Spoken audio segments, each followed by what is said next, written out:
राधे कृष्णा। जय बोलो राधा रानी की जय। जय बोलो श्री कृष्ण कन्हैया लाल की जय। जय बोलो वृंदावन धाम की जय। जय बोलो यमुना मैया की जय।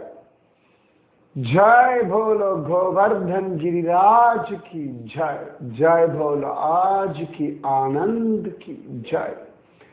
जय बोलो जाडू मंडल की जय। கடைத்தலை சீக்கப் பெற்றால் கடுவினை களையலாமே.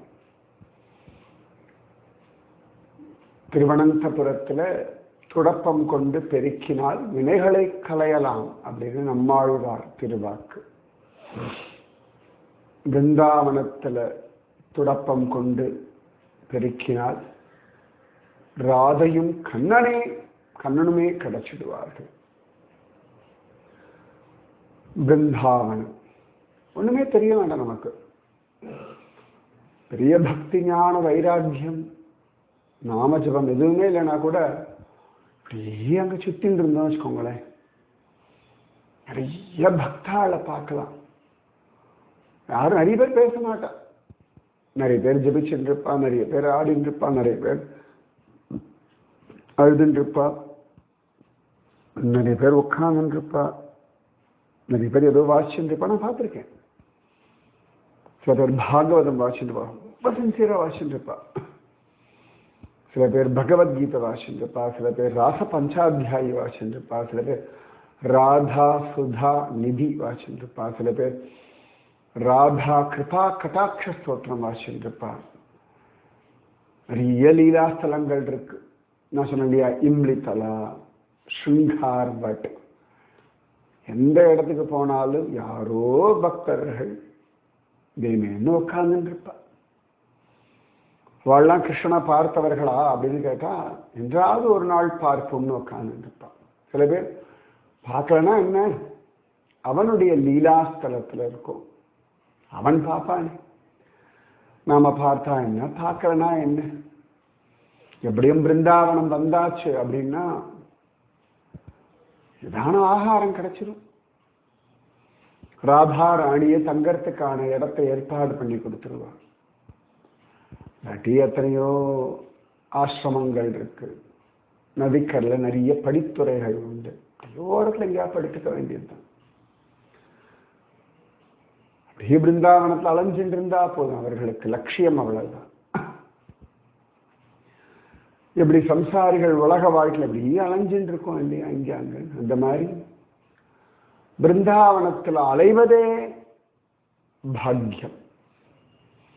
கிருஷ்ணனுடைய லீலைகள் அப்படியே ஸ்மரண பண்ணிண்டு அப்படியே எதிர்க்க பார்க்கிற பக்தர்களை பார்த்து ராதே ராதே அப்படின்னு சொல்றது, அவர்கள் ராதே ராதே அப்படின்னு சொல்றதை கேட்கறது, அப்படியே பொழுது போயிடும். ஒன்றும் பிருந்தாவனத்துல பொழுது போக்குறதுக்கு ஒன்றும் கஷ்டம் எல்லாம் கிடையாது. பிருந்தாவனத்துல பொழுது சாதாரணமா போயிடும். பத்தாது வெயில் காலமோ குளிர்காலமோ மழைக்காலமோ போயிட்டு இருக்கும். நாளோ பொழுதோ தெரியாது. ஏகாதசியா விரதம் இருப்பார்கள், விடிய காலம்பரியா பரிக்கிரமா பண்ணுவார்கள். அப்படியே அலைஞ்சிட்டு இருக்க வேண்டியது தானே. நிறைய சந்தர்ப்பங்கள் நான் பிருந்தாவனம் அப்படியே போவேன். ஏன்னா பக்தர்களை பார்க்கறதுக்காகத்தான். அது எப்பவுமே ஒரு ஸ்ட்ராங் அபிப்பிராயம் குருஜி அம்மா கொடுத்தா, கிருஷ்ணன் எங்க வேணா எப்ப வேணா எப்படி வேணா பார்க்கலாம், இருக்கும் இடத்துல பார்த்துடலாம். இதுதான் குருஜி அம்மாவோட வாக்கு. குருஜி அம்மா இன்னைக்கு பிருந்தாவனம் போனதே இல்லை. அப்புறையே நான் ஊரூரா சுத்துறேன் அப்படின்னா அந்த லீலாஸ்தலங்கள், அங்க இருக்கக்கூடிய பக்தர்கள், அவர்களுடைய பாவம், அவர்களுடைய ஹிருதயம், அவர்களுடைய தபஸ், அவர்களுடைய நாமஜபம், அவர்களுடைய ஸ்ரத்தை, அவர்களுடைய வினயம், இதை பார்க்கறதுக்காக மட்டும்தான் யாத்திரைக்கு போறது. கண்ணனை பார்க்கறதுக்கு என்ன, எங்க இல்லை பேரிண்டு போறதுக்கு. எங்கும் உளன் கண்ணன். எந்த இடத்துல இருக்கோமோ, எந்த நிலைமையில இருக்கோமோ, அந்த இடத்துல அந்த நிலைமையில பூரணமாக கண்ணன் உண்டு. பூரணமா உண்டு. நம் பக்தர்கள், அது பிருந்தாவன பக்தர்கள்லாம் ஒரு படி மேலதான். அது ஒவ்வொருத்தரும் ஒவ்வொரு விதத்துல வசதி. இந்த வார்க்கரி ஜனங்கள் அவன் ஒரு விதத்துல வசதி. மணிக்கணக்கா நாள் கணக்கா குடும்பத்தெல்லாம் விட்டு விட்டு யாத்திரை போவா. பன்றிபுரம் மட்டும்தான் போவா. பெருசா வேற எங்கேயும் போகலான்னு தெரியாத வாழ்க்கை. மற்ற அக்கம் பக்கத்து கோவிலுக்கு போவா. ஏதோ அபங்கம் பஜனை பாடுவா. தாங்கள் இருக்கிற இடத்துல பக்தி பண்ணுவா. வேற எங்கேயும் பெருசாலாம் போக மாட்டா. ஆஷாட மாசம் வந்துடுத்தா விரதம் இருக்கணும், பண்டரி போகணும். அதான் லட்சியம். புரி ஜெகநாத பக்தர்கள் ஓடி வந்துடுவா. முக்கியமா பகவான் குண்டீச்சா பவனத்திலிருந்து திரும்ப தன் ஸ்ரீமந்திரத்துக்கு போற பகுதா யாத்திரை. என்ன அது பார்த்ததில்லை. ரத யாத்திரை பார்த்துருக்கேன், ரத யாத்திரையில் இருந்திருக்கேன். ரத யாத்திரைக்கு தாண்டி அடுத்த நாள்லாம் கூட 2-3 நாள் கூட சுவாமியை பார்த்துருக்கேன். குண்டீச்சா பவனத்தை வாசல்ல பார்த்துருக்கேன், குண்டீச்சா பவனத்துக்கு உள்ள பார்த்துருக்கேன். பட் ரிட்டர்ன் வர்றது நான் இது வரைக்கும் பார்த்ததில்லை. அப்ப என்னடான்னா, ரத யாத்திரைக்கு ஃபாரின்ல இருந்து வெளியூர்ல இருந்து நிறைய பேர் வருவா. பகவான் இந்த ஸ்ரீமந்திரம் திரும்ப தன்னுடைய கோவிலுக்கு போகும்போது பார்த்தா உள்ளூர் ஜனங்கள் தான் இருப்பா. அக்கம் பக்கத்தில் இருக்கிற கிராமத்து ஜனங்கள் ஜெகநாத் கொண்டு பத்திரமா கொண்டு அவனோட கோவில விட்டுடணுமா. அதுக்காக பகுதா யாத்திரான்னு பேர் இருக்கு. ரிட்டர்ன் யாத்திரா பேர் பகுதா யாத்திரான்னு பேர். அது ஒரு அழகு. இந்த பிருந்தாவனம் நிறைய பேருக்கு எங்கேயும் போக வேண்டாம். நிறைய பேர் ஃபாரினர்ஸ் எல்லாம் வந்து அப்படி பிருந்தாவனத்தோட செட்டில் ஆயிட்டா. மற்ற இடங்கள்லாம் கூட போக மாட்டான். மதுராவோ கோகுலமோ எங்கேயும் போக மாட்டான். அப்படி பிருந்தாவனத்திலேயே சுத்தின்னுப்பா. நிறைய பேர் ரஜபூமின்னு சொல்லிட்டு எல்லா பக்கமும் சுத்தின்னுப்பா. மதுரா, கோகுலம், காமியவனம், மதுவனம், பில்வவனம், பாண்டீரவனம், பத்ரவனம், கோகிலவனம், லோகாவனம் நிறைய சுத்துவா. சில பேருக்கு பிருந்தாவனம் மட்டும்தான் லட்சம். அந்த எல்லையே தாண்ட மாட்டா. இந்த வண்டி மாடு கணக்கு அங்கேயே தான் சுத்தின்னு இருப்பா. அங்கேயே பரிக்கிரமா பண்ணிட்டு இருப்பா. அதாவது அங்கேயே இருப்போமே, போர் அடிக்காதா? இல்லை, இவ்வளவு நாள் இதையே பண்ணிட்டு இருப்போமே, என்ன சாமி கிடைச்சிருவாரா? அந்த யோசனை தான் கிடையாது.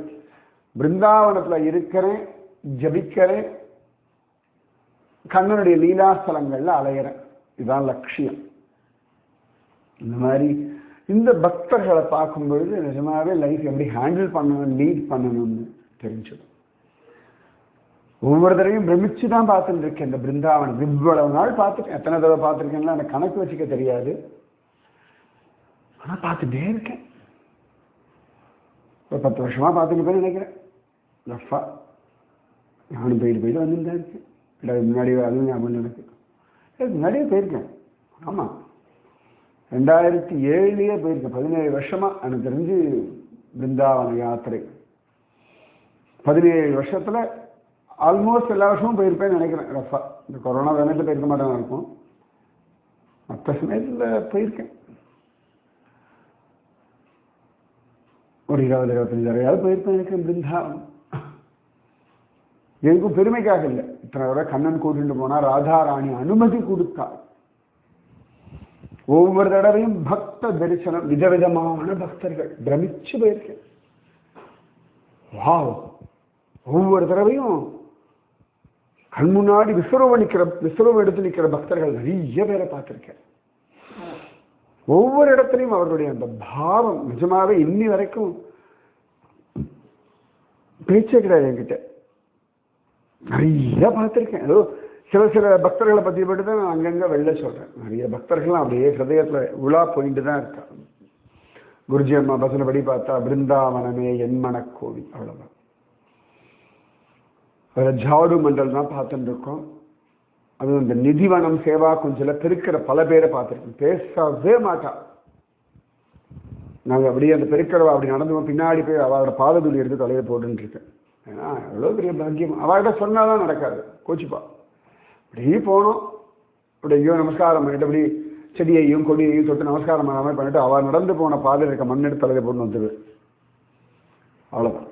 ஏன்னா அந்த கைங்கரியம் பண்ற புத்தி இருக்கே, இந்த கைங்கரியத்துல வினயம் இருக்கே, நான் பண்றேன் திமிர் இல்லைல்ல, அவ்வளவுதான் எனக்கு முக்கியம். அவ ஊர் என்ன, பேர் என்ன, ஆணா பெண்ணா, அதெல்லாம் ஒரு லட்சியமே கிடையாது. இப்படி பார்க்கறதே சந்தோஷம், அவ்வளவுதான். அவ்வளவுதான். அப்படியே போய் கொஞ்சம் நான் விட்டு அப்படியே பார்த்துட்டு இருக்கோம், அவ்வளோதான். எனக்கு இப்போ மற்றவர்கள் வந்தாதான் எனக்கு கோவில் கோவிலா போய் காட்டணும், லீலா ஸ்தலங்கள் எல்லாம் போய் எக்ஸ்பிளைன் பண்ணணும். இப்போ நான் தனியாக அலைஞ்சிருக்கேன் 2-3 நாள்லாம் சமயத்தில். அப்படியே போவேன், எங்கே தோன்றதோ அங்கே நின்று கொஞ்ச நேரம் பார்ப்பேன், திரும்பி அப்படியே காலாறு நடப்பேன், யமுனை பக்கத்தில் போய் நிற்பேன், அப்புறம் கேசி காட்டில் போய் நின்று வேடிக்கை பார்த்துட்டு இருப்பேன், காளிய காட் பக்கத்தில் அப்படி மரத்து பக்கத்தில் உட்காந்துட்டு இருப்பேன். காளிய காட்டிலே உட்காந்து நிறைய நேரம் பார்த்துருக்கேன். சில நாள்லாம் காத்தால் எழுது வாக்கிங் போகிற மாதிரி போயிட்டு அப்படின்னு சொல்ல மாட்டேன், போவேன். காளிய காட்டு தான் வாக்கிங் டார்கெட் ஈஸி. நான் போவேன், அப்படியே உட்காந்துட்டு இருப்பேன். இந்த காளிய காட்டில் அப்படியே உட்காந்து கொஞ்ச நேரம் பார்த்துட்டு வர பக்தர்கள், போகிற பக்தர்கள், ஒவ்வொருத்தரும் அந்த பிரதட்சணம் பண்ணுறது, விளக்கேற்றுறது, சந்தோஷம், அவ்வளோதான். அன்றைக்கி அதான ஒரு பக்தாவை பார்த்தோம், வா அப்படின்னு தோணும், கிளம்பி வந்துடும், அவ்வளோதான். இதுதான் என்னுடைய பிருந்தாவன யாத்திரை. நான் உங்களோட பார்க்கணும், என்ன மாதிரி பார்க்கணும்னா நீங்கள் என் கூட அப்படி தேனேன்னு வரணும். நான் பேசவே மாட்டேன், ஒன்றும் சொல்ல மாட்டேன். சமயத்தில் விஷயங்கள் சொல்ல வேண்டிய ஒழிய பக்தர்களை பற்றி கூட இந்த மாதிரி இந்த பக்தரை பார்த்துக்கணும்லாம் சொல்லவே மாட்டேன். அது எனக்கே தெரியாமல் வந்தால் தான் உண்டு. இதுக்கெல்லாம் என்னடா இன்ஸ்பிரேஷன் அப்படின்னா, பிருந்தாவனத்தில் வாழ்ந்த பக்தர்கள் தான். இப்போ சொல்லிட்டு இருக்கேன் இல்லையா, துக்கி கிருஷ்ண தாஸ், சேவா குஞ்ச், நிதிவனம், இதெல்லாம் சேர்ந்த இடம் ஜாடு மண்டல்னு பேர். அங்கே பெருக்கின்றிருக்கார். அழகா கைகளில் ஒரு தங்கச் சலங்கை கிடைச்செடுத்து எடுத்து வச்சுட்டார். பத்திரமா தன்னுடைய வஸ்திரத்தில் முடிஞ்சுட்டார். கொஞ்ச நேரத்தில் ஒரு பெண் வந்தாள், இப்படி தேடுறா. இவர் பார்த்தார், ஒன்றும் கேட்கல அவகிட்ட. என்ன தேடுறா, இவர் இப்படி பார்த்துட்டும் பேசவும் இல்லை, அவகிட்ட என்ன விஷயம்னு கேட்கவும் இல்லை. ஆனால் அவருக்கு தெரியும், அவருக்கு தெரியும் தான் வந்திருக்காங்க. அப்புறம் அவளே வந்தா, இந்த பக்கம் எங்கேயாவது ஒரு தங்க கொலுசு பார்த்தியா அப்படின்னு கேட்டா. ஒரு அதட்டலா மிரட்டலா அப்படி. இந்த அதட்டல் மிரட்டல்லாம் 2 பேருக்கு தான் வரும். ஒன்று லலிதா, இன்னொன்று விஷாக்கா. இது 2த்துக்கு தான் இந்த அதட்டல் மிரட்டல் கூட்டம். ஆனால் கிருஷ்ணனே மிரட்டுற கூட்டம் 2ம். இவர் இப்படி பார்த்தா, பயப்படவே இல்லை. ஆமா பார்த்தேன், எங்க எங்க எங்க உடனே அப்படி எடுத்து அழகா காட்டினேன். இதோ கொண்டா கொண்டா, அது என் தோழியோடது. நான் எப்படி நம்புறது? அந்த தைரியம் வேணும் இல்லை, நான் எப்படி நம்புறது? அவடா என்ன என்ன நம்புறது? நீ தங்க கொலுசை காணோம்னு சொல்றாய், உன் தோழின்னு சொல்றாய். இதோட ஜோடி தங்க கொலுசு போட்டிருக்க காலை பார்க்காம நான் எப்படி இது உன்னுடைய தோழியோடது நான் நம்புறது? நான் என்ன பொய் சொல்ற மாதிரி இருக்கேனா? அதெல்லாம் நம்ப முடியாது. யார் இதற்கு சொந்தக்காரரோ அவர்கள்கிட்ட மட்டும்தான் கொடுப்பேன். அப்ப எங்கிட்ட கொடுக்க மாட்டியா? அதான் நான் சொல்லிட்டேனே, இரு இரு, இங்கதான் இருப்பேன் போங்க அப்படின்ட்டு. போனா திரும்பி கொஞ்ச நேரத்துல வந்தா. என் தோழிக்கிட்ட ஐஷன் போறேன், வருவியா?